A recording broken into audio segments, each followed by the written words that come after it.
Selamat malam bagi kita semuanya. Selamat datang kembali di acara kebaktian Rabu Sembayang online pada malam hari ini. Saya berharap kita semua pasti dalam keadaan sehat dan tentunya bersuka cita karena dapat kembali bersama-sama malam hari ini untuk memuji dan memuliakan nama Tuhan. Baik saudaraku sekalian, pada malam hari ini yang akan membawakan firman kepada kita yaitu Henry Prastio. Beliau saat ini bekerja sebagai salah satu dosen di kampus kita di Universitas Indonesia di Bandung, dan firman Tuhan melalui lagu akan dibawakan oleh vokal grup Salt dan Friend, dan doa buka nanti akan dibawakan oleh anak kami Scott Tobey. Baiklah saudaraku sekalian, kita akan segera mulai kebaktian pada malam hari ini. Untuk itu saya undang Scott untuk memimpin kita di dalam doa. Mari kita tunduk kepala dan berdoa. Apakah kita Tuhan dan menjagakan kami juga Tuhan. Tolong sembuhkan semua orang yang ada di dunia ini. Tuhan, semoga corona cepat hilang dan tolong berkati Bang Henry yang akan Tuhan yang mendengar, semoga khotbah ini menjadi kekuatan untuk kami Tuhan. Dalam nama Yesus kita berdoa dan mengucap syukur.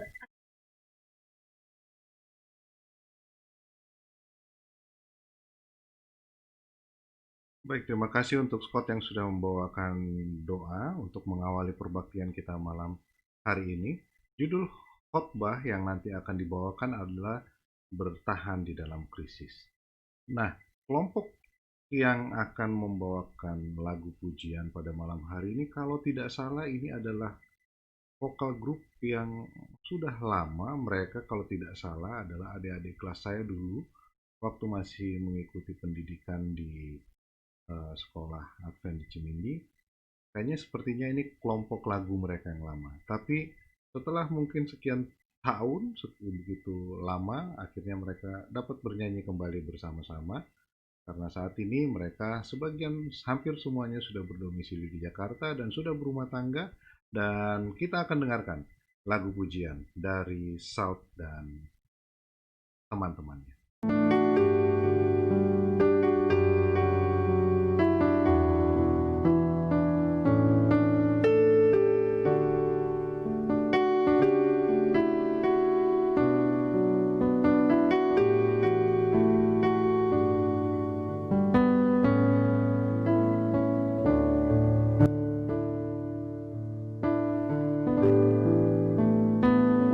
Bila kau izinkan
Terima kasih untuk vokal grup Salt and Friends yang sudah membawakan lagu pujian kepada kita malam hari ini.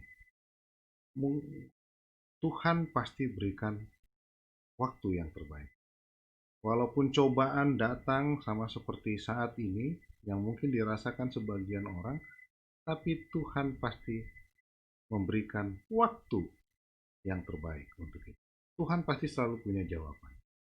Oleh sebab itu, mari kita siapkan hati dan pikiran kita.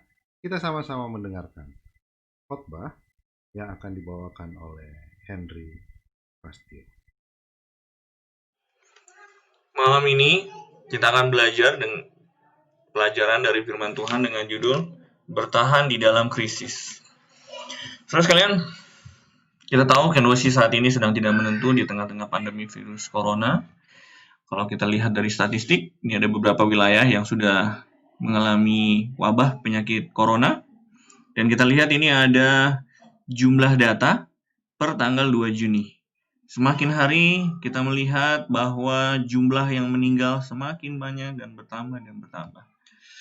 Dan ini mengakibatkan beberapa siswa harus belajar dari rumah. Oleh karena sekolah tutup, beberapa orang kehilangan pekerjaan. Oleh karena ada bisnis yang harus tutup di tengah-tengah situasi yang sangat tidak menentu ini. Dan saat ini yang kita lakukan, kita beribadah secara online. Saudara sekalian, semua ini terjadi membuat kita bertanya-tanya, di mana kira-kira keberadaan Tuhan? Kalau kita baca dalam Kejadian 1 ayat 31, di sana disebutkan bahwa Allah melihat segala yang dijadikannya itu sungguh amat baik. Allah melihat segala yang dijadikannya sungguh amat baik. Tuhan menciptakan seluruhnya amat baik. Lalu mengapa ada penyakit? Lalu mengapa ada bencana?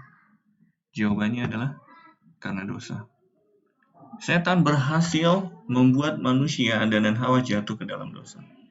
Akibatnya, dosa ini membuat kita terpisah dari Tuhan. Dan perpisahan ini fatal akibatnya. Tuhan yang adalah sumber segalanya harus terpisah. Kita harus berpisah dari Tuhan. Dan akibatnya adalah dunia juga akan menderita. Kita mengalami gempa bumi, kemudian angin topan, kebakaran, dan saat ini kita mengalami pandemi penyakit virus corona. Pandemi virus corona kalau kita lihat sejarah tidak terjadi kali ini yang pertama. 100 tahun yang lalu juga pernah terjadi. Namanya pada waktu itu flu Spanyol. Wabah yang terjadi juga hampir sama. Menyebabkan banyak orang meninggal. Ini menunjukkan bahwa dunia kita ini sedang sekarat, sedang sakit, sedang berdosa. Semuanya diakibatkan oleh dosa. Saudara sekalian, ketika manusia berdosa, Tuhan menjanjikan Yesus Kristus.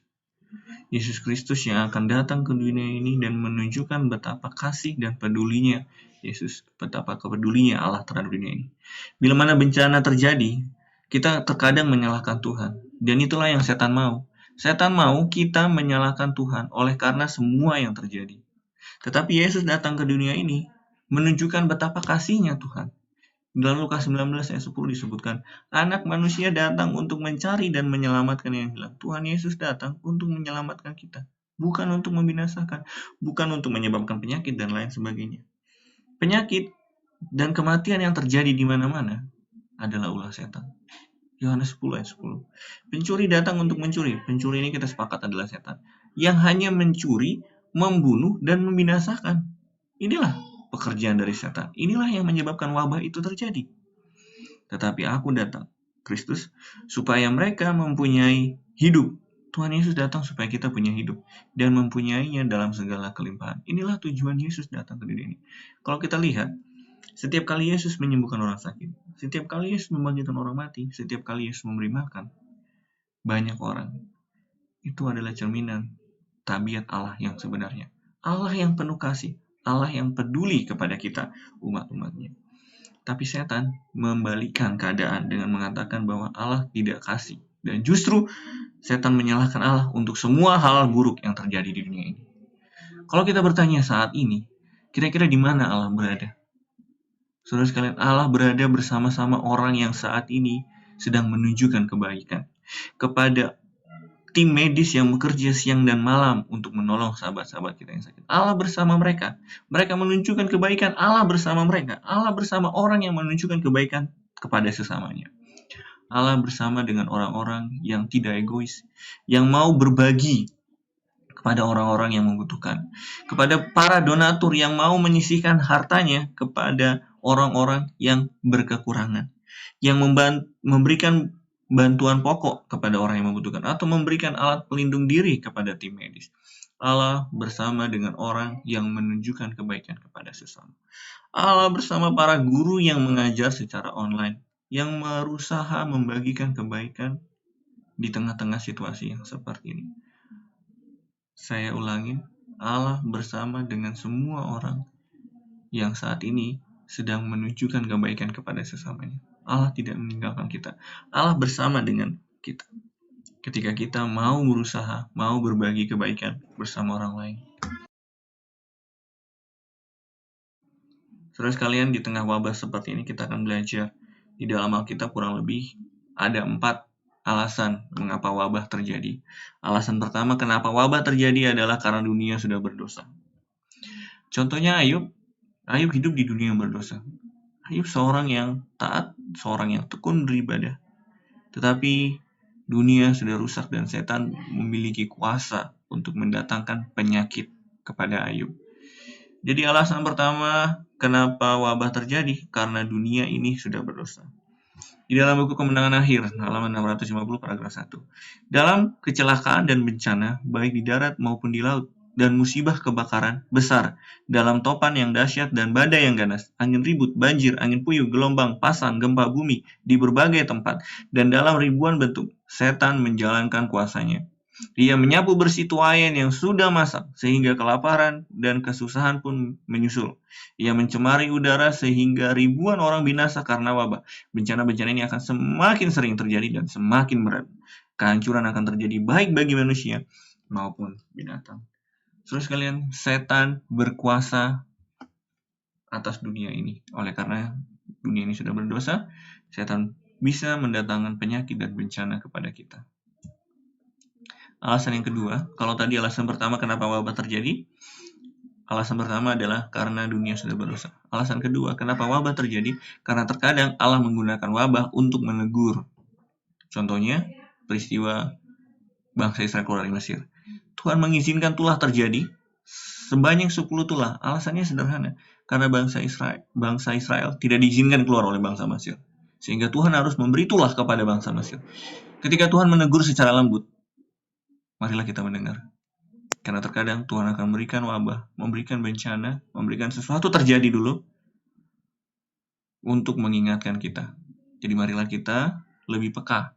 Jangan sampai setelah terjadi dulu wabah, terjadi dulu sesuatu, baru kita mulai mendengar Tuhan. Tapi baiklah kita ketika Tuhan berbisik, ketika Tuhan mengingatkan, kita langsung sadar. Jangan seperti Firaun yang harus 10 tulah ada, baru mau dengar firman Tuhan.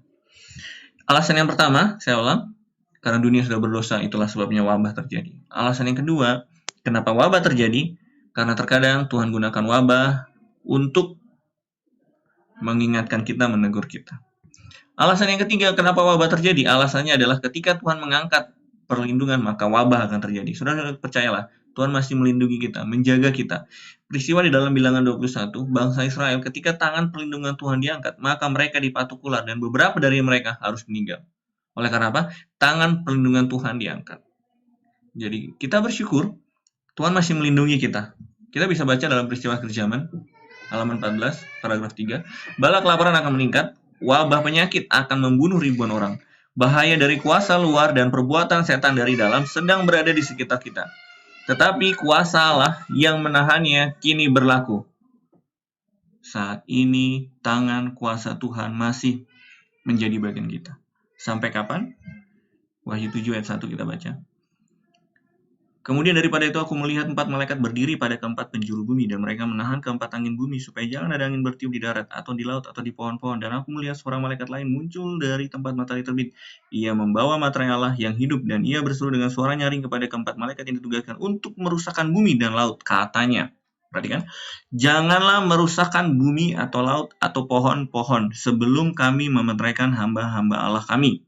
pada dahi mereka. Jadi sampai kapan Tuhan menahan segala bencana? Sampai umat Tuhan dimateraikan. Materai yang seperti apa? Peristiwa Akhir Zaman, halaman 171, paragraf 2. Sampai kapan kira-kira kuasa Tuhan menahan segala bencana? Jawabannya, sampai semua umat Tuhan dimateraikan. Materai yang seperti apa? Kita baca jawabannya. Peristiwa Akhir Zaman, halaman 171. Segera setelah umat Allah dimateraikan di dahi mereka, ini bukanlah materai atau tanda yang dapat dilihat, melainkan penetapan dalam kebenaran, baik secara pikrani maupun rohani. Sehingga mereka tidak bisa goyah. Segera setelah umat Allah dimateraikan dan disiapkan untuk penantian, hal itu akan tiba. Sesungguhnya itu sudah dimulai. Saudara sekalian, materai yang kita terima adalah ketika umat-umat Allah yang dimateraikan adalah umat-umat Allah yang sudah teguh, tidak goyah dalam kebenaran. Bagaimana seseorang bisa teguh dan tidak goyah dalam kebenaran? Karena tabiatnya sudah sesuai dengan firman Tuhan. Bahwa segala kerinduannya adalah melakukan firman Tuhan. Umat-umat Tuhan yang sudah memahami firman Tuhan dan menghidupkannya, itulah orang-orang yang teguh dalam kebenaran. Bagaimana kita bisa teguh dalam kebenaran kalau kita tidak paham akan firman Tuhan? Bagaimana kita bisa paham firman Tuhan kalau kita tidak baca? Oleh sebab itu, saudara sekalian, kalau saat ini sangat tenar dengan kata physical distancing, itu artinya bahwa kita harus menjaga jarak terhadap sesama. Silahkan, tetapi jangan pernah menjaga jarak kepada Tuhan. Kita harus semakin dekat kepada Tuhan. Kita harus berdoa dengan sungguh-sungguh kepada Tuhan. Saya ulang, alasannya ada 4. Yang pertama, kenapa wabah terjadi? Karena dunia sudah berdosa. Tuhan izinkan wabah terjadi. Yang kedua, kenapa wabah terjadi? Alasannya adalah karena Tuhan kadang-kadang menggunakan wabah untuk menegur atau mengingatkan kita. Kemudian yang ketiga, kenapa wabah terjadi? Wabah terjadi ketika Tuhan mengangkat tangan perlindungannya sehingga wabah terjadi kepada kita. Dan yang keempat, pertanyaannya, alasannya kenapa wabah terjadi? Karena wabah adalah merupakan salah satu, wabah atau bencana adalah salah satu tanda kedatangan Tuhan. Lukas 21 ayat 11. Dan akan terjadi gempa bumi yang dahsyat di berbagai tempat, akan ada penyakit, sampar, dan kelaparan, dan akan terjadi juga hal-hal yang mengejutkan dan tanda-tanda yang dahsyat dari langit. Terus kalian, COVID-19 tidak berdiri sendiri, tapi COVID-19 kita percaya adalah satu dari rangkaian peristiwa yang menandai bahwa saat ini kita hidup di zaman akhir. Zaman kita menantikan kedatangan Tuhan yang kedua kali. Di dalam Lukas 21, 25, dan 26. Kalau kita perhatikan, dan akan ada tanda-tanda pada matahari dan bulan dan bintang-bintang, dan di bumi bangsa-bangsa akan takut dan bingung menghadapi deru dan gelora laut. Orang akan mati ketakutan karena kecemasan berhubung dengan segala apa yang menimpa bumi ini. Sebab kuasa-kuasa langit akan goncang. Di tengah situasi yang tak menentu ini, semua orang bingung dan ketakutan. Kalau kita mengikuti pola hidup mereka, kalau kita memfokuskan diri kita kepada apa yang mereka fokuskan, maka kita akan mengalami ketakutan yang sama, kebingungan yang sama. Kalau kita terlalu banyak memikirkan media massa, koran, dan sebagainya, maka secara tidak langsung ketakutan itu juga akan jadi bagian kita. Tetapi kita beruntung. Sebagai umat Tuhan, kita mempunyai firman Tuhan yang dapat kita baca. Kita tidak hidup seperti kebanyakan orang di dunia ini, karena kita punya pengharapan. Ibrani 13 ayat 5. Allah telah berfirman, aku sekali-kali tidak akan membiarkan kau, dan aku sekali-kali tidak akan meninggalkan kau. Saudara sekalian, Tuhan tidak pernah meninggalkan kita. Percayalah kepada Tuhan. Inilah sumber pengharapan kita, agar kita tidak takut, tidak bingung dengan segala sesuatu yang terjadi. Lebih jauh, di dalam Evangelis 65, pada penutupan pekerjaan besar ini, kita akan menghadapi kebingungan yang tidak kita ketahui cara untuk mengatasinya.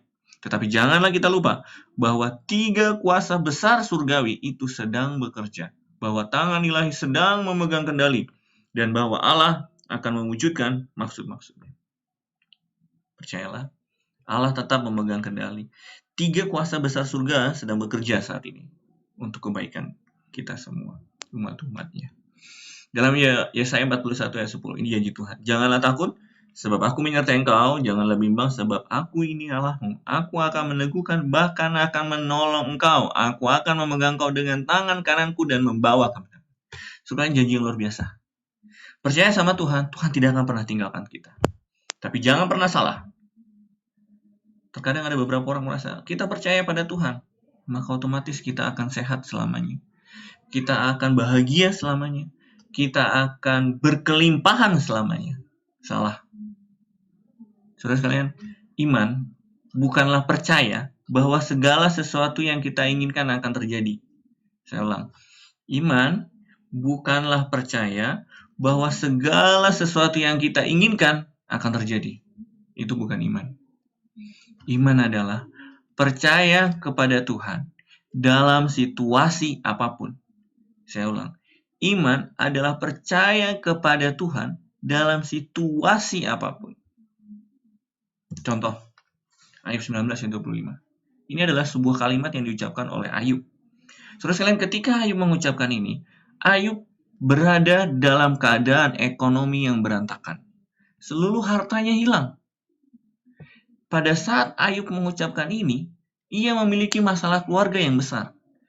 Anak-anaknya meninggal, dia berduka karena anak-anaknya. Dan dia harus sedang bertikai dengan istrinya ketika Ayub mengucapkan ini. Dan ketika Ayub mengucapkan ini, Ayub dalam keadaan sakit. Dalam keadaan yang paling rendah, dalam keadaan terpuruk, Ayub mengatakan, "Tetapi aku tahu penebusku hidup, dan akhirnya ia akan bangkit di atas debu." Saudara sekalian, kita tidak tahu situasi yang akan terjadi ke depan seperti apa. Tapi kita percaya bahwa Tuhan tidak akan meninggalkan kita. Mungkin segala sesuatu tidak terjadi sesuai dengan harapan kita. Tapi percayalah, sebagaimana Ayub sudah mengalami hal terburuk dalam hidupnya, ia dapat berkata, "Penebusku hidup dan akhirnya ia akan bangkit di atas debu." Maka kita pun dapat mengatakan yang sama. Penebusku hidup dan ia akan bangkit di atas debu. Saudara sekalian, segala sesuatu tidak menentu saat ini. Kita tidak tahu apakah kita akan terus sehat. Kita tidak tahu apakah kita akan terus bekerja. Kita tidak tahu apakah ekonomi kita akan baik-baik saja. Tetapi satu yang pasti, bahwa akhir semuanya ini, Tuhan akan datang dan menjemput kita. Wahyu 21 ayat yang keempat. Dan ia akan menghapus segala air mata dari mata mereka, dan maut tidak akan ada lagi. Tidak akan ada lagi perkabungan, atau ratap tangis, atau duka cita. Sebab segala sesuatu yang lama itu telah berlalu. Saudara sekalian, inilah pengharapan kita. Di tengah pandemi ini kita tidak bisa berharap sehat selalu. Kita tidak bisa berharap perekonomian akan selalu baik. Tapi kita bisa berharap bahwa Tuhan bersama dengan kita. Dan kita bisa berharap agar Tuhan lekas datang untuk menjemput kita semua. Ketika Tuhan datang, biarlah kita didapati setia dan layak untuk masuk ke dalam kerajaan surga. Kiranya Tuhan memberkati kita. Kita sama-sama berdoa. Bapa di surga, kami bersyukur berterima kasih. Malam hari ini Tuhan mengingatkan kepada kami bahwa Tuhan selalu bersama dengan kami dalam situasi apapun. Kami mau serahkan hidup kami ke dalam tangan Tuhan saja. Kami tidak tahu apa yang terjadi, tapi kami percaya kedamaian dari surga menjadi bagian kami di tengah situasi seperti apapun. Ajarlah kepada kami untuk selalu menjaga kebersihan dan kesehatan. Namun bila mana Tuhan mengizinkan kami untuk mengalami sakit, biarlah kami tetap teguh setia kepada Tuhan. Dan karena kami percaya segala sesuatu terjadi oleh karena kehendak Tuhan. Biarlah kami selalu bersatu padu di dalam doa dan pengharapan kami di dalam menantikan Tuhan yang kedua kali. Kami berdoa di dalam nama Tuhan Yesus, Juru Selamat kami yang hidup. Amin. Baik, terima kasih kepada Henry Prastio yang sudah membawakan firman kepada kita agar mampu bertahan pada saat sulit seperti itu. Satu tadi yang saya senang dengar, di mana iman itu adalah percaya kepada Tuhan dalam situasi apapun. Biarlah iman kita selalu dapat tetap teguh di dalam kondisi apapun. Percaya Tuhan punya janji kepada kita, dan janji itu pasti akan Dia genapi. Saudaraku sekalian, jika saudara terberkati dan Anda merasa dikuatkan dengan kebaktian ini, marilah undang saudara-saudara atau sahabat-sahabat kita untuk hadir kembali di dalam kebaktian Vesper Online yang akan diadakan pada hari Jumat. Selamat beristirahat, jangan lupa, tetap sehat, cucilah tangan, pakai masker ketika Anda berada di luar rumah, dan selalu jaga jarak. tapi jangan jaga jarak kepada Tuhan. Tuhan memberkati kita.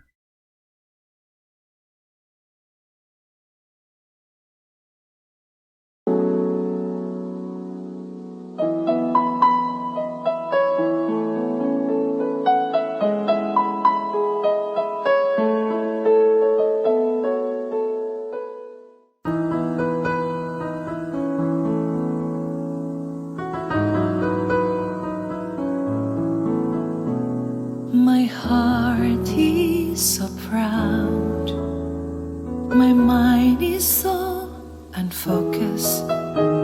I see the things you do through me as great things I have done. And now you gently break me, then lovingly you take me and hold me as my Father and mold me as my Maker. I ask you, how many times will you pick me up when I keep on letting you down? And each time I will fall short of your glory. How far will forgiveness abound? And you answer, my child, I love you. And as long as you're seeking my face, you walk in the power of my daily sufficient grace.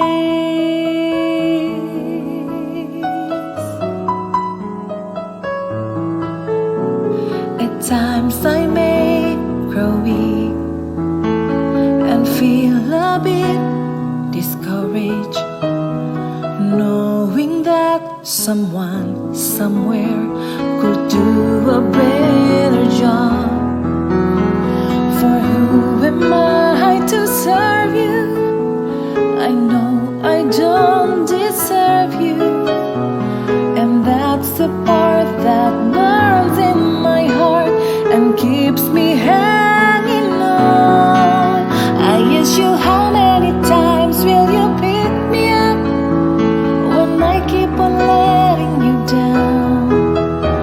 And each time I will fall short of your glory.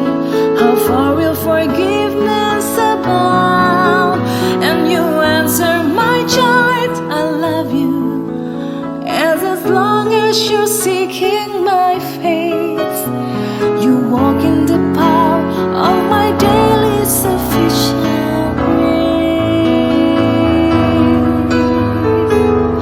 You are so patient with me, Lord.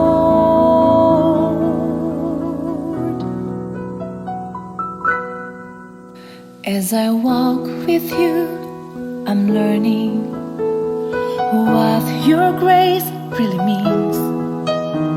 The price that I could never pay was paid at Calvary. So instead of trying to repay you, I'm learning to simply obey you by giving up my life to you for all that you've given to me.